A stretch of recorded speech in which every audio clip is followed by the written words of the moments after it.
que nos faz escutar a batida do próprio coração. Como espectadores da memória e da imaginação, a calar a voz do corpo, os olhos continuam falando. E existe também, na maioria das vezes, escafandros inventados. Os piores, os consentidos, esses sequer conseguem escutar as batidas da própria vida. Do lado de lá da Casa Amarela, há pouco espaço para as borboletas. Aquelas que criei enquanto estive presa naquele escafandro são minhas. As batidas de suas asas ainda me deixam viver. Todas as nossas pequeninas coisas, como está escrito aqui, tão poucas valorizadas. Só vimos quando a vida nos impõe um escafandro físico. E como emergir agora desta casa hospital-prisão? Abraçando a solidão que bate à porta do quarto, aceitando esses laços tão dolorosos ou simplesmente voando? Meu escafandro não é concreto. Não sou responsável por esta falta de ar. Ali não se respira, mas e as cores de minhas borboletas? Esta sempre existirá. Aqui começa a história de O Escafandro e a Borboleta.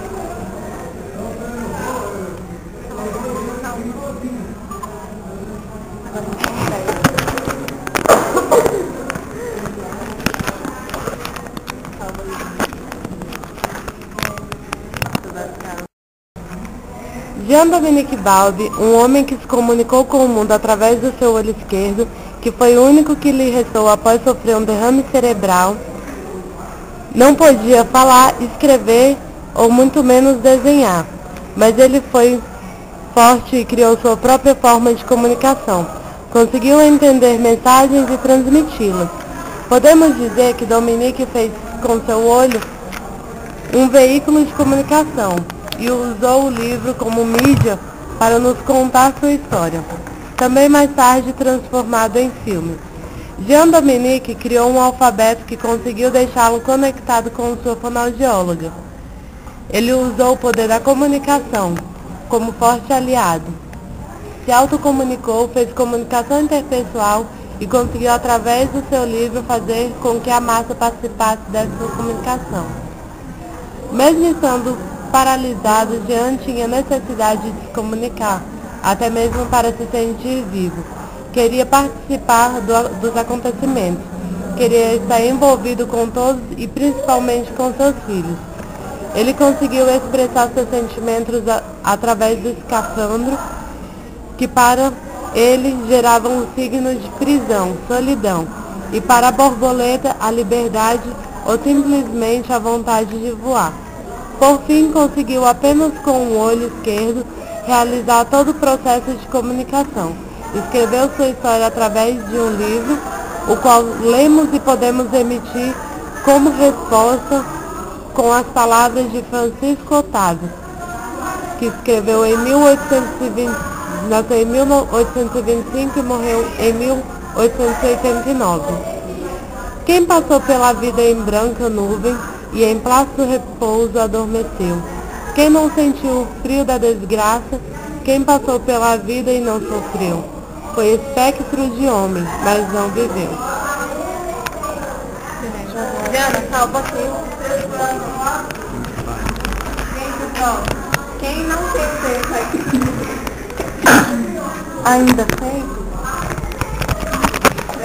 Gravou? Tá gravando até agora. Vida de Jean-Dominique Balbi, entendemos que apesar das dificuldades enfrentadas por sua doença rara, a Lockheed Syndrome, estabeleceu por meio de um dos braços da comunicação, que é a comunicação não verbal, são gestos, mímicas, mover do olho e maneios de cabeça, contato com o mundo que o cercava. Contou para isso com a ajuda da sua ortofonista, que ele a considerava como um anjo. Instauraram um código de comunicação, para muitos talvez regras que o tornassem bastante limitado, mas se tornou um grande e poderoso exemplo de força de vontade de alguém que precisava comunicar-se.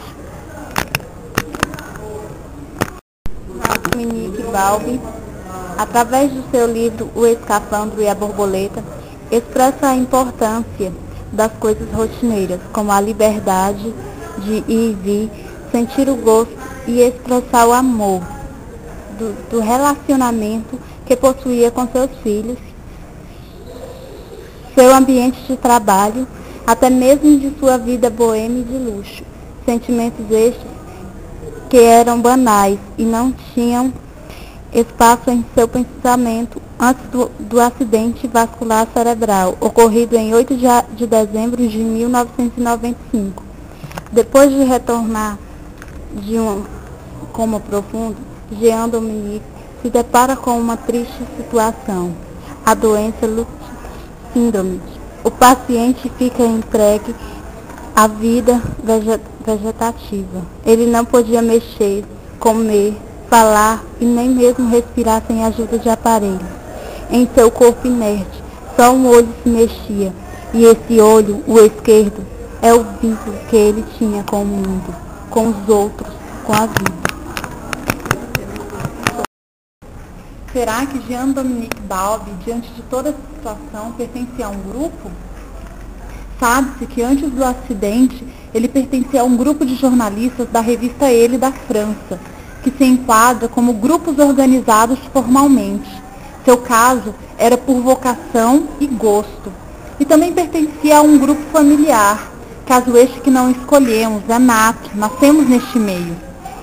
Eram eles seu filho Teófilo, sua filha Celeste, sua ex-esposa, a sua atual namorada e até mesmo seu pai, de quem lembra no livro que fizera barba por muitos anos antes do acidente. Depois do acidente, Jean Dominique utilizava uma piscada do olho esquerdo para dizer que sim para as coisas e 2 piscadas para dizer que não. Essa era a forma de comunicar-se no novo contexto agora inserido. Instalado no Hospital Berck, seu novo grupo eram as enfermeiras, os auxiliares de enfermagem, fisioterapeuta, neurologista, todos unidos no mesmo objetivo, a recuperação de Jean Dominique. Mas ele, de modo irônico em seus pensamentos, as borboletas que voavam, era líder dos seus pensamentos, às vezes de modo autocrático, impondo as decisões, e às vezes de maneira liberal. E foi através de técnicas desenvolvidas por sua ortofonista que mais incentivou nessa recuperação que ele aprendeu a se comunicar de modo não verbal, fazendo com que ele participasse e interagisse com um grupo, o mundo, as coisas à sua volta. Próximo. Só que depois desiste de morrer, ganhando vontade de viver. A comunicação está em todos os aspectos específicos, inclusive no que diz o seu filme, O Escafandro e a Borboleta, que ele aprende a se comunicar com um único olho. 2 piscadas? Não, uma piscada sim. É angustiante ver as tentativas de comunicação de Jean Dominique, que as pessoas que saem de foco, o som que se afasta e a metáfora que ele faz do seu estado angustiante. O escafandro, o que seria isso? É uma forma de comunicação? Sim. O Escafandro e a Borboleta pode ser considerado uma forma de comunicação de massa, pelo filme e também pelo livro, que teve uma alta divulgação em todo o mundo. Isso fez com que as pessoas que o lessem e o vissem através do cinema ou do livro tivessem uma consciência da doença e aprendesse mais sobre essa e assim mostrar a superação que tem ali dentro, de que Jean Dominique, através de uma piscada de óleo, conseguiu sobreviver e montar seu próprio alfabeto e até mesmo escrever um livro, O Escafandro e a Borboleta.